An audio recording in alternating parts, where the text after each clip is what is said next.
Hello, everyone. Welcome to Virtual Concert Hall's live show.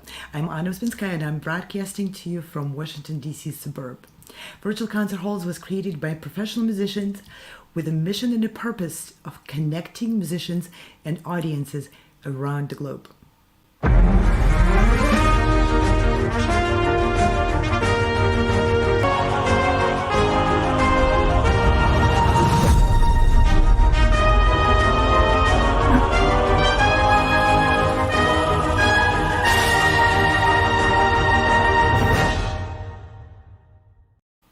Today we are continuing to introduce Sound Espressivo. It's a competition was created by a community of musicians, music educators, and music managers with the purpose to make a difference for young musicians, for their teachers, their parents, and other music students. We want to empower musicians with new tools. We want to enrich them with new thinking, expand their horizons with what's possible in modern age. What can work? What can be a source of joy and real success for modern performing artists?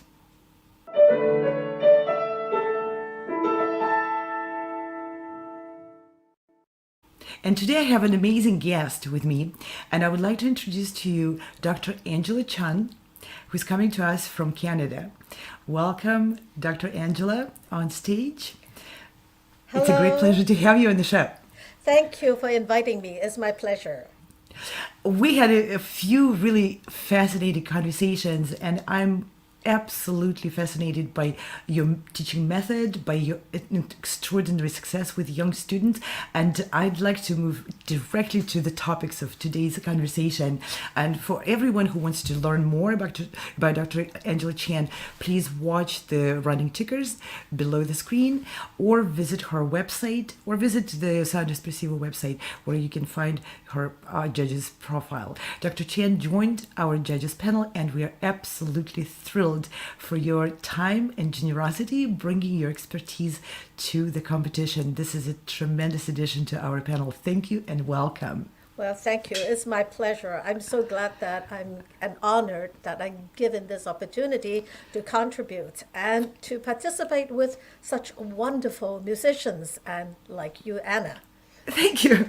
So, how to help students advance musically at an accelerated speed? We all, as teachers, as educators and professional musicians, we all want that for our students. We all want them to be able to move and progress and enjoy the process. You're a phenomenally accomplished professional in that area, and I want to hear from you. How do you do that? Well, thank you. Indeed, it is very important that you nurture the love and the passion to begin with. And it is really essential that when you start, it is not about achieving a certain goal, because if you drive towards a certain goal, everything that's intrinsic within the person is left on the wayside. So the first thing is to get a learner, whether there's a child or an adult, to be connected to music. And I think every child within themselves, they have a very strong emotion. Imagine that very young kids, if you snatch away a toy from them, they will throw up a temper tantrum. Or they can feel very happy, very content, petting a little hamster or a little kitten. So they have inherent sense of musicality or expression in them. Just that you have to make it connected directly to music and through an instrument. Now, for me, because my professional background is in piano, I help them make a connection through music by the piano. But it is really very important at the first step, you get them to love what they do. Now, being very young, actually, they have a very malleable mind. And it's important to show them that they are achieving and also give them the support. And they are not sure why they like a certain thing.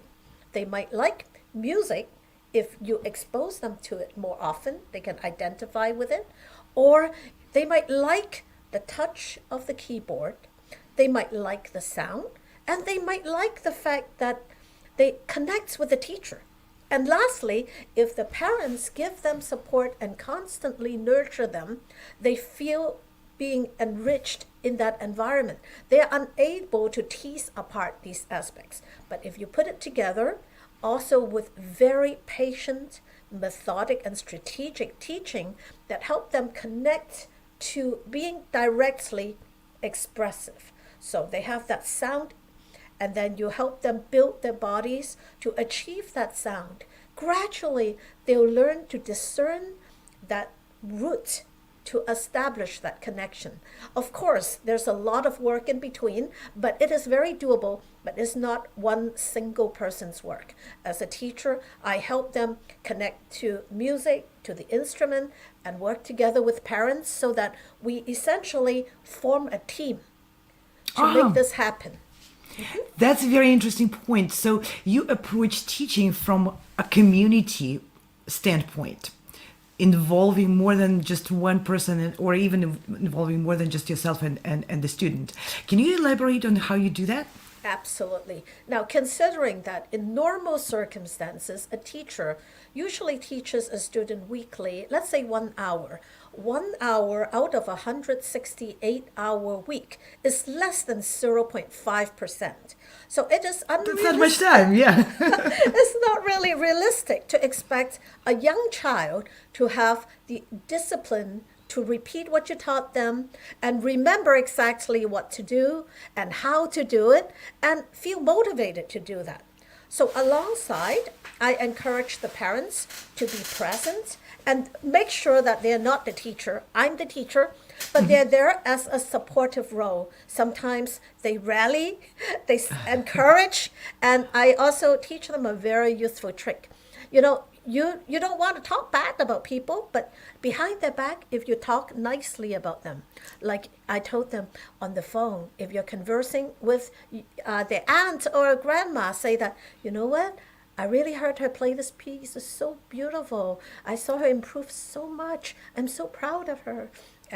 But not let her hear that. But when she knows that, it's much more effective than just praising them directly. How interesting. So they will eavesdrop. Kids do. Yes. So instead of fighting against their eavesdropping, you open a channel for them to hear indirectly how wonderfully they're doing and how much they please their parents with their hard work. That's wonderful. Can I steal that little trick from you, please, in my teaching? Please go ahead. I think it's very, very helpful for me, uniquely, and the parents enjoy doing that. And actually, just by verbalizing their acknowledgement for the kids, they feel that their effort in supporting the kid is very worthwhile. And I want to point one thing to our audience. This is extremely valuable in how Dr. Chen is communicating her method. She explained to you, in general, that she wants to create a nurturing environment, and now immediately she's going to give you concrete tools of how it's done. And Dr. Chan, if you have more comments, please go ahead. But I am dying to see you in action. We have prepared a fantastic, very short clip of some segments of your teaching, and I think it's really fascinating. Certainly. So.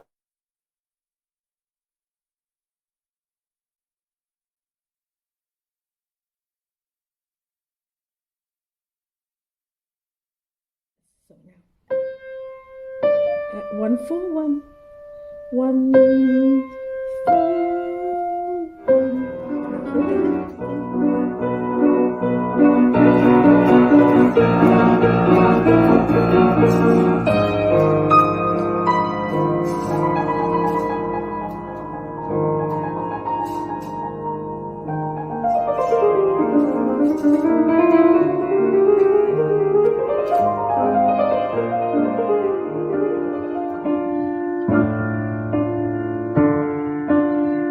Slow motion.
go on and...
Unbelievable.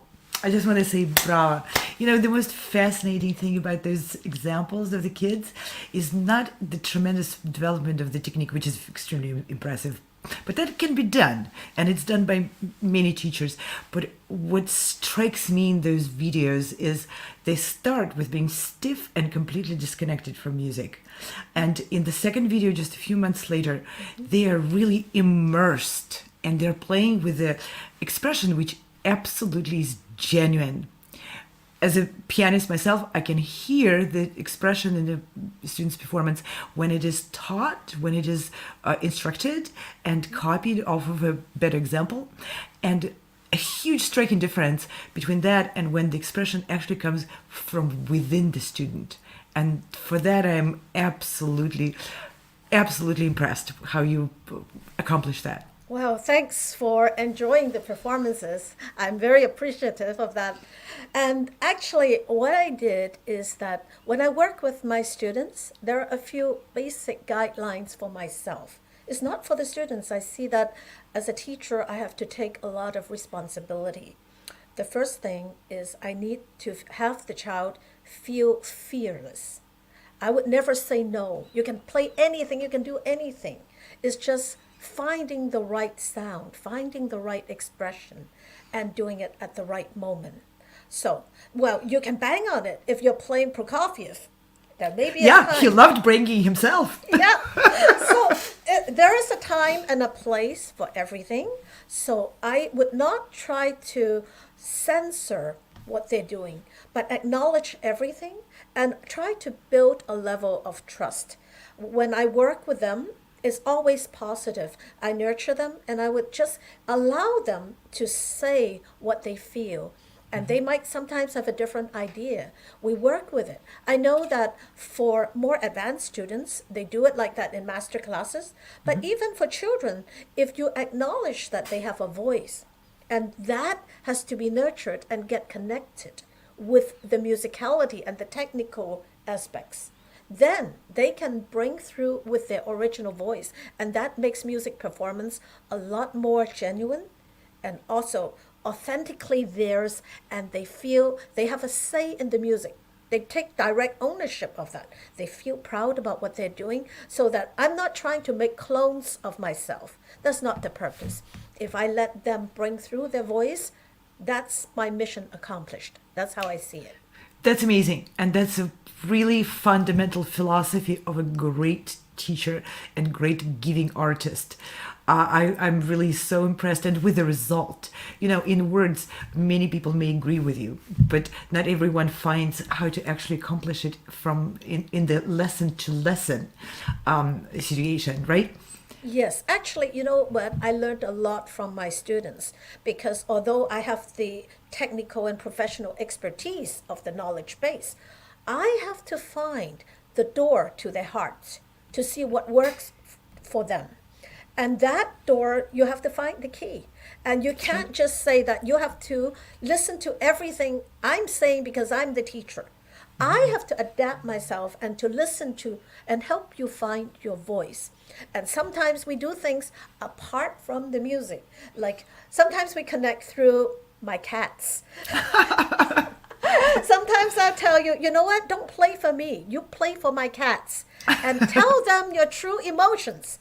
And sometimes it turns out much better because they feel that they want to show me their whole week's hard work and they try to force something out to kind of seek approval. I said, it's not for me, okay? It's between you and me for the cats. How would you play for them? So That's a fantastic way to teach kids how to communicate with the audience. And I want to point out that although our interviews are so short and we can just open a little preview for our audience into the wealth and richness of Dr. Chan's method and her approach.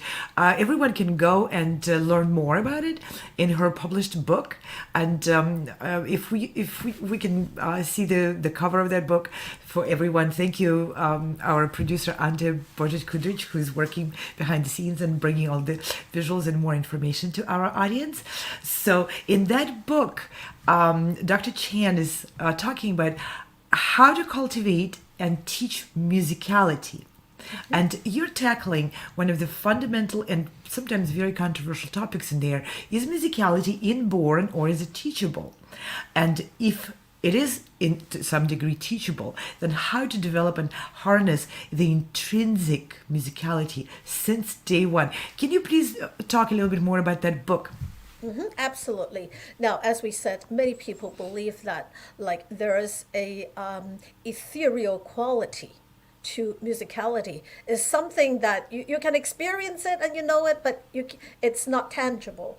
But for me, from my experience in the last 38 years of work, I realized that if you find any human being, when they are able to express the emotions. It's not necessarily all through music, but we all inherently have strong emotions. From a child, when you snatch a toy from them and they feel angry, they have very intense emotions, or they feel deep, compassionate emotion towards a little newborn kitten.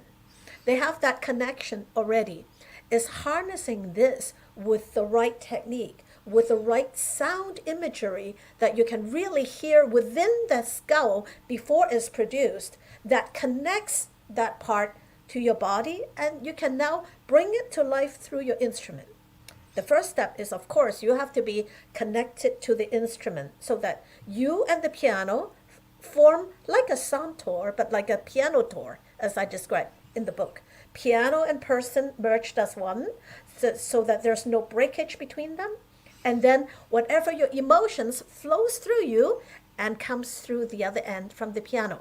So with a lot of trust, a lot of skills, all those things can be actually broken down into very tangible steps that you can kind of gradually approach that process without fear and without constraint. So that's the content. Wonderful. And I love that you mentioned fear. And for everyone who is watching us, I would like to also mention that fearlessness of musicians and fearless approach to our self-expression and self-development as artists, combined with fearless approach to our careers, is the topic of one of extraordinary prizes of the Sound Espressivo competition, provided to future winner by Fearless Musician. It's a company in Netherlands. Please visit our website. It's a scholarship for a 6-month course. Of course, it's for older students and young starting artists, which the founders of the company are teaching musicians to approach their self-development, self-expression, and their career from the standpoint of being and expressing it fearlessly, to being true to themselves and to serving their talent and art with fearless courage.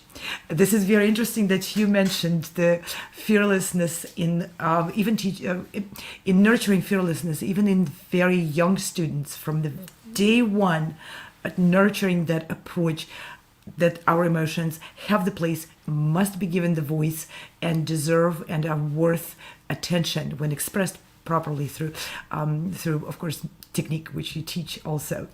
I would like to also show another short video which we prepared, and I would like to encourage everyone to please watch to the end, because there's something absolutely astounding happening at the end of it. It's a very short video.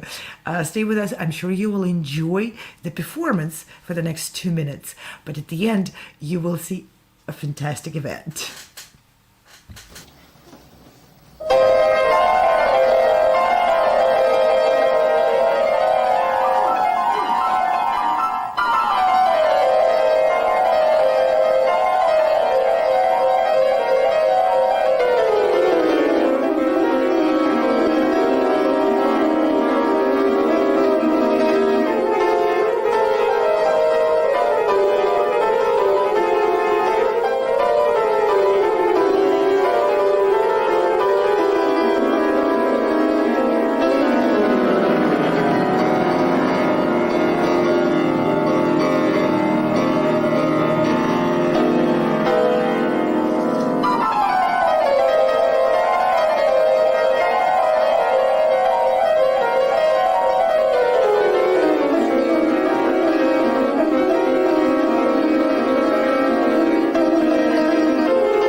Nurturing, fearless musician. Absolutely. I'm not sure I would have been able to handle it with as much grace as this little 6-year-old doll, basically. Yeah. Tiny kid performing. Bravo. You really prepared her to feel confident enough. Okay, so what I felt.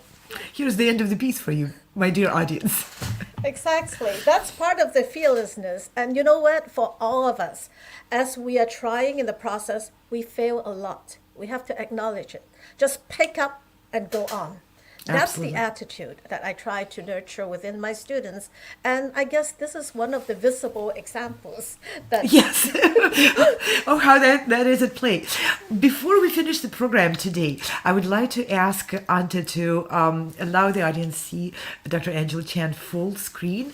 And I would like to ask you, Dr. Chan, if you can maybe just in a very short message summarize what you would like to convey to the future contestants of the Sound Espressivo competition. Sure. Just like a message to contestants.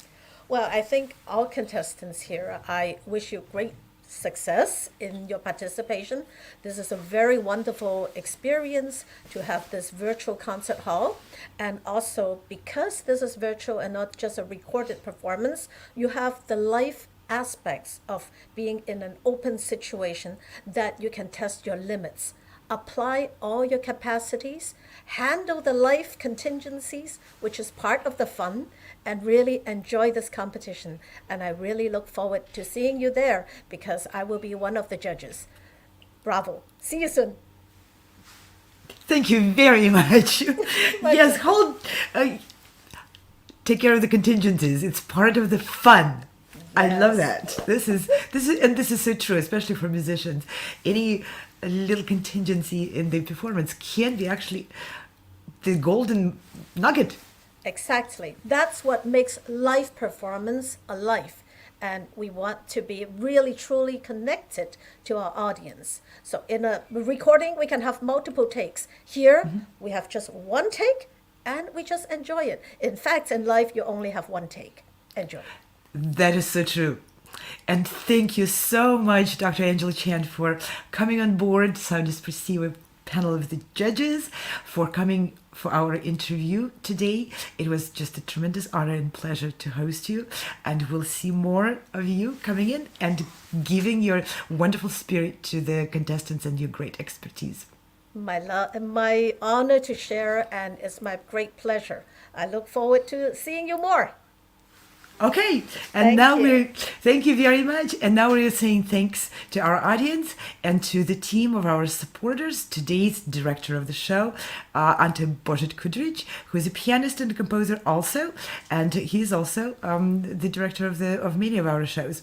And we would like to thank the team and the board of Sound Espressivo for hard work and for putting this event together and for us to be able to offer it to the young musicians. All of it, our expertise, our community, our spirit, our prizes, our opportunities, everything is out there for all of you to enjoy. So please sign up and join our community. Thank you. See you soon. See you soon. Bye. Bye. No matter where you are or who you are, music connects us all. We started with a dream, but now we are paving the future. Welcome to the Sound Espressivo Global Competition. Fully virtual, yet bringing musicians closer together than ever before, now on a global scale. True live, inclusivity, diversity, connection, community, an extraordinary array of judges. Get noticed by companies all over the world. Prizes, scholarships, performance opportunities. Apply to be a part of the most exciting congregation of artists like nothing you've ever seen before. We guarantee quality and leave no musician behind. We can't wait to hear you on the virtual stage.